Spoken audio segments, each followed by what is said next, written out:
Hello, we're here with Alexeo directly from Toronto. She's an international instructor from the Modern Mystery School. And today we are going to be talking a little bit about the ego. Hi, Al. How are you doing? I'm good. I'm wonderful. How are you, Davina Lisa? Thank you for the opportunity to talk today. Yes, I love having you here and soon in person in Brazil. Can't wait. So let's jump right in. Today, we're going to be talking a little bit about the ego, which is a subject that can trigger us. But I think it's so important when we understand and can work with it. So, what would you say is the nature of the ego? Oh boy, well, there's a deep question. Yes.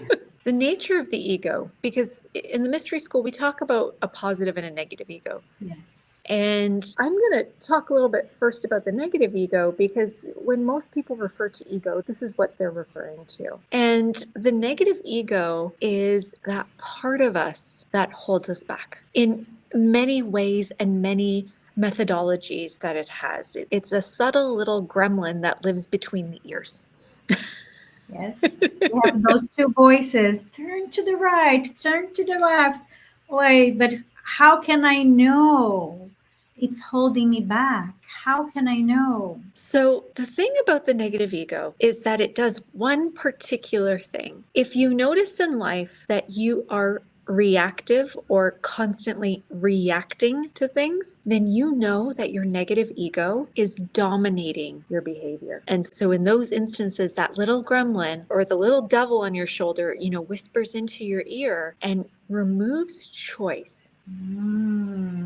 That's interesting. Removing the choice. That's a key. It's a big key because it resides within the subconscious. And within the subconscious are all sorts of things that we have adapted to, not learned. If we learned, we would have moved on, but that we have adapted to. Behaviors we've adapted, information that we have adapted, perhaps in ways that don't serve us. And so the negative ego uses our experiences and the behaviors that we have adapted in ways that don't serve us, that cause separation, that cause conflict, that cause depression, negativity, that kind of thing. Yes. And the sad thing is that there are a lot of people out there living, being held back by their negative ego, but they don't know that they are. They think life is just this negative state of things not working out, or like you're saying, reaction and complaining and all those things. And how could you say it would be one tip for people to see that they are being controlled by their negative ego? That's a really good question, because sometimes it takes a spark of awareness to recognize that there's the ability to change. This is why we do the work that we do in the mystery school, the life activation, initiation, that kind of thing. But if you find that you have a trigger, that you can't even react the way you want, you find yourself doing things or doing the same thing without being able to pause and choose something different. Somebody gives you criticism, for example, like constructive criticism, you find yourself becoming defensive, like this, without immediate thought. If you find that it happens without you directing it, that's definitely a sign that your negative ego is in control and manipulating the behavior. I Yes. always like to And give we're the all in example. a cycle, right? In the same Yeah. cycle, we can't get out of the same results. And if we look at the fruits, we are not getting the fruits that we want in our lives because we are like locked in this automatic cycle without choosing in a conscious way, right? We sometimes call it buttons. I have a button here, and if I push this, this happens. I think every one of us has a friend that if we say something, our friend has to say the opposite thing. Yeah. So if I tell my friend, I like blue, oh, button pushed, I hate blue, it's the worst color. Yeah. And they may have said that they like blue before, but because they have this button where they need to disagree with people for whatever reason, they find themselves saying things that maybe aren't true for them or initiating conflict when they don't want conflict. But because they have this button that the minute someone makes a statement or a declaration, they have to say the immediate opposite, they find themselves in conflict in their relationships that they probably would prefer to be without. Yes. So, what would you say that would be some of the misconceptions of the understanding of the ego that people have? Oh, there's another you're asking some big questions today. I'm enjoying this. So, the first thing is that we only have a negative ego. Mhm. And in a lot of spiritual communities, people end up trapped in this cycle of keeping on watch for negativity within themselves. And they're on guard in their minds. And it's like, oh no, I had another negative thought. Oh no, I had another negative thought. Don't think negative. Oh no, I had another negative thought. And they end up only ever looking at the negative ego. But that's a trap. Funny enough, it's actually a trap that the negative ego lays down. To have joy, we're never going to have joy if we're constantly on the lookout for negative thoughts, negative words, negative actions. That kind of self-regulation robs you of joy. Yes, if we just focus on the negative, we're just going to find the negative in our lives, right? Yeah. And so, yes, we want to minimize the negative, but we want to grow what's called the positive ego. And the positive ego is connected to your individuality, your spirit, your godliness, your purpose. Not everything about you is bad. There's far more good in you than there is bad. And so the concept that the ego is only negative is a false premise. And large part of the work we do in the mystery school is actually to help you grow the positive ego so that you bear more of its fruits, because that's what brings joy. Yes, it's exactly getting to know who we are and instead of who we are not. And we grew our lives thinking that we are what we are not, like the negative ego, right? And when we come to know thyself and know our individuality, we can start expressing this divinity that it's within us. And I think automatically I could say the negative ego start dying because we don't feed, we don't give as much attention.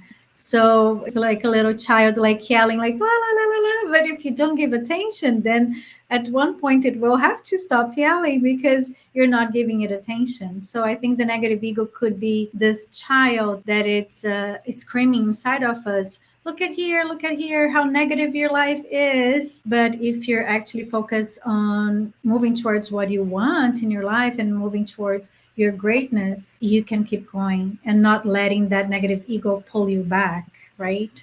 Exactly. So that lead us to maybe talking a little bit of how would be some of the ways the negative ego can trick us and how the initiates can deal with that. Oh, man, lots of great questions today. So, our negative ego operates on illusion. It creates illusions for us that something is a certain way that may not be so. That's very interesting. That's very interesting. And so, utilizing illusion or lies or truth in harmful ways, the negative ego blackmails us into certain behaviors. And when it does that, it reinforces a feedback loop that creates those buttons. Yes, that's very good. To pay attention on those illusions that our mind creates and we start believing in that and then the drama button turns on and we start like, oh my God, this is happening to me. If you are experiencing anticipation, your thought saying that something is such a way, anticipation is a really good sign that your negative ego is trying to run the show. Like when your boss comes out and says, we need to talk, right? And then your mind goes, oh my God, you're in trouble, you're in trouble, you're in trouble, you're in trouble, you're in trouble. But instead, maybe your boss needs your help on something. Yes. But your mind's going, trouble, trouble, trouble, trouble. Yes, it's so interesting. It's how when we are not in control of our mind and have our minds clear using, and that goes like how would be some of the ways the initiates deal with that, right? Because in our path, one of the tools is meditation. So if we actually have our minds empty in that moment, you're not going to anticipate thinking, oh my God, it's something bad, but you're just going to go and check what it is because your mind is clear because you're using the tools of the initiates, right? Exactly. Through meditation, through activation, through initiation, you can start to clear your mind and clear out the subconscious so that there's less for the negative ego to use to blackmail you into behaving in ways that don't serve you. Yes. And also, the rituals that we do every day will help us connect with our positive ego. So we are strengthening who we truly are, that individuality, and having the connection with the hierarchy of light. So when this voice comes in, we know it's like, okay, that's nothing. I'm not going to listen to you because I'm here. And each time you do your ritual, each step of the initiation that you receive, it strengthens that positive ego, and it becomes easier and easier for you to live your life without the control of the subconscious, right? Yeah, it becomes easier to hear your intuition, which is the language of your God self, of your higher self, versus what's in your head. You always want to listen to your intuition, not necessarily what's happening up there. I always say that another language is our heart, right? Because our soul can use our heart to communicate with us. So when you make decisions through your heart instead of your mind, your heart knows and will guide you towards your purpose, your mission, or your life's mission, instead of trying to get you out of danger, right? Usually the ego is setting up those dangers, which is an illusion that you start talking about, and we can be one of the traps, right, of the ego. So, Al, what inspired you to teach this class that you're coming to Brazil, coming to teach the 9 trials of the ego? So many moons ago, Alice Bailey wrote about the labors of Hercules. And Hercules achieves these 12 labors. And Hercules himself, in Alice Bailey's teachings, is the archetype of the initiate. And so his 12 labors were 12 challenges he undertook that were there to help purify his ego so that he could move on to Mount Olympus and become a god. And so in the labors of Hercules, in the 9 trials of the ego, we work with one specific labor that he did. And I'm not going to go too much into it, but there are deeper teachings to these 9 trials because they are 9 ways in which we can exhibit the misuse, or, well, 9 ways in which we can exhibit negative ego on the physical, emotional, and mental planes. And so in the class, we go into these 9 manifestations of ego, how they show up, but we also do a lot of introspective work to take a look at what your relationship is to them. And so there's introspective questions that you work with so that you can have a deeper understanding and that chance to reflect. And hopefully, in working with these, be able to identify one, and that one that is the most important one, because there's one that rules them all. Oh, so I think this class is going to be really important to help us have this guidance on where we are at and within us, if we're actually letting the ego control our lives, or we are able to minimize the controlling of our mind and be able to connect with the positive ego. So I'm excited and curious for this class. It's going to be really wonderful. And every time I've taught it, people have had so many insights into themselves, and sometimes discovered that there were areas that maybe they thought they were terrible in, that they had actually accomplished quite a bit, and had done a lot of self-healing, and realized that there were other areas like, oh boy, I haven't been paying attention to that one, but that one's really getting me. Yes.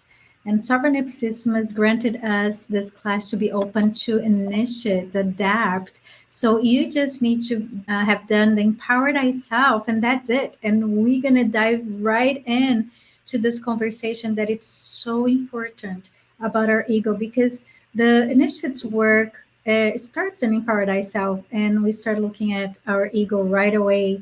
But this class is going to be really bring a lot of light and the subject, so you can start understanding and using this amazing knowledge in your lives to start being your higher self, right, Al? Yes, absolutely. There is an astrological process behind initiation.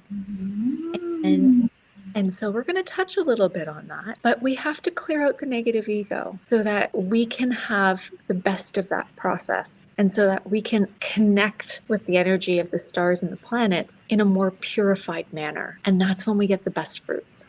That's when we get the best results. Amazing. We're going to clean the mud so our light can be shining bright, right? To all in the world. I'm excited to have you soon in Brazil teaching 9 trials of the ego. I can't wait to welcome you here again. Thank you so much for talking with us today, Al. And I will see you very soon in Brazil. Yes, I'm super excited. Thank you. Bye bye.